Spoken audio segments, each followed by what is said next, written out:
بسم اللہ الرحمن الرحیم۔ السلام علیکم ناظرین، کسی دانشور نے کیا خوب کہا کہ عادتیں نسلوں کا پتہ دیتی ہیں، ماتھے پہ کسی کے کچھ لکھا نہیں ہوتا۔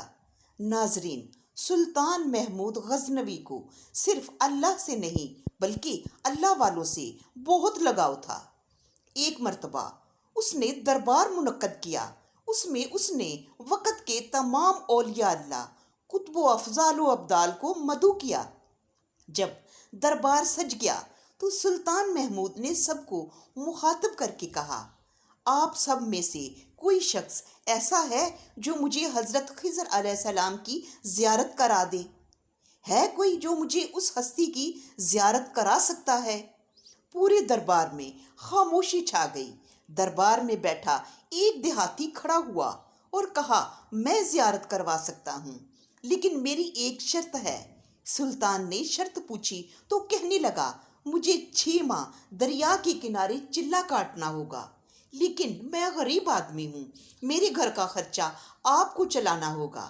سلطان نے شرط منظور کر لی اور اس شخص کو چلہ کے لیے بھیج دیا، اور گھر کا خرچہ بادشاہ کے ذمے ہو گیا۔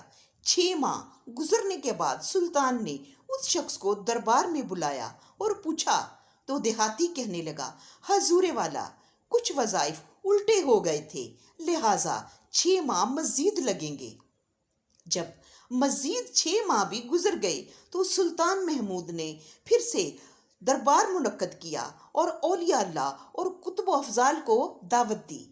اس دیہاتی کو بھی بلایا، اسے حاضر کیا گیا، اور جب بادشاہ نے پوچھا کہ میرے کام کا کیا ہوا، یہ بات سن کر دیہاتی کہنے لگا، بادشاہ سلامت، عالی جا، کہاں میں گناہ گار اور کہاں حضرت خضر علیہ السلام، میں نے آپ سے جھوٹ بولا، مجھ سے میرے گھر کا خرچ پورا نہیں ہو رہا تھا، بچے بھوک سے مر رہے تھے، اس لیے میں ایسا کرنے پر مجبور ہوا۔ سلطان محمود غزنوی نے اپنے ایک وزیر کو کھڑا کیا اور پوچھا، اس شخص کو کیا سزا دی جائے؟ وزیر نے کہا، حضور، اس شخص نے بادشاہ کے ساتھ جھوٹ بولا، بادشاہ کے ساتھ کھلواڑ کیا، لہٰذا اس کا گلا کاٹ دیا جائے۔ دربار میں ایک نورانی چہرے والے بزرگ تشریف فرما تھے، کہنے لگے، بادشاہ سلامت، اس وزیر نے بالکل ٹھیک کہا۔ بادشاہ نے دوسرے وزیر سے پوچھا کہ آپ بتاؤ۔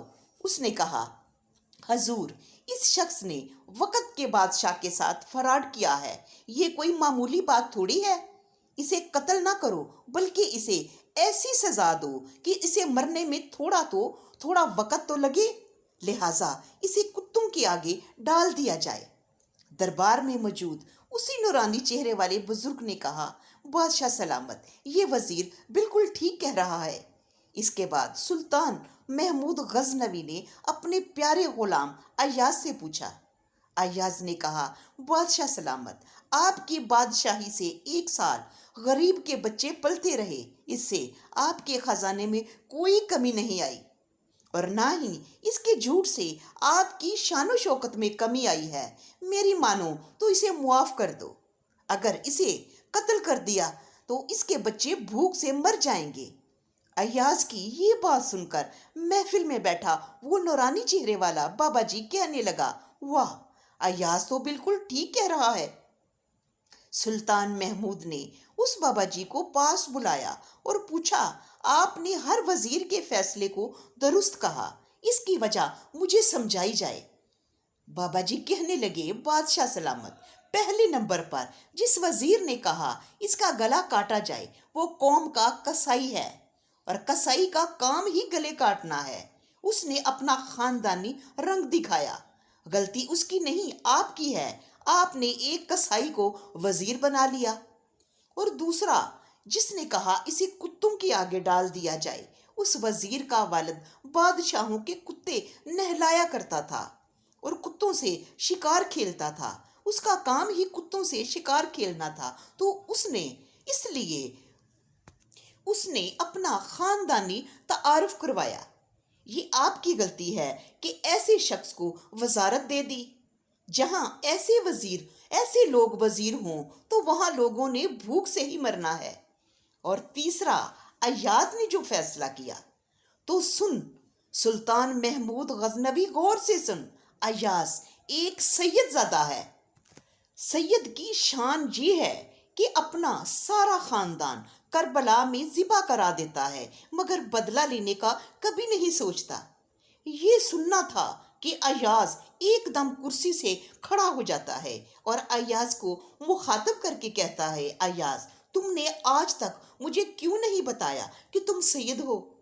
ایاز کہنے لگا، آج تک کسی کو اس بات کا علم نہ تھا کہ ایاز سید ہے، لیکن آج بابا جی نے میرا راز کھول کر رکھ دیا، تو پھر آج میں بھی راز کھول دیتا ہوں۔ تو سنو اے بادشاہ سلامت، اور سنو اے درباریوں، یہ بابا کوئی عام ہستی نہیں، یہی حضرت خضر علیہ السلام ہیں۔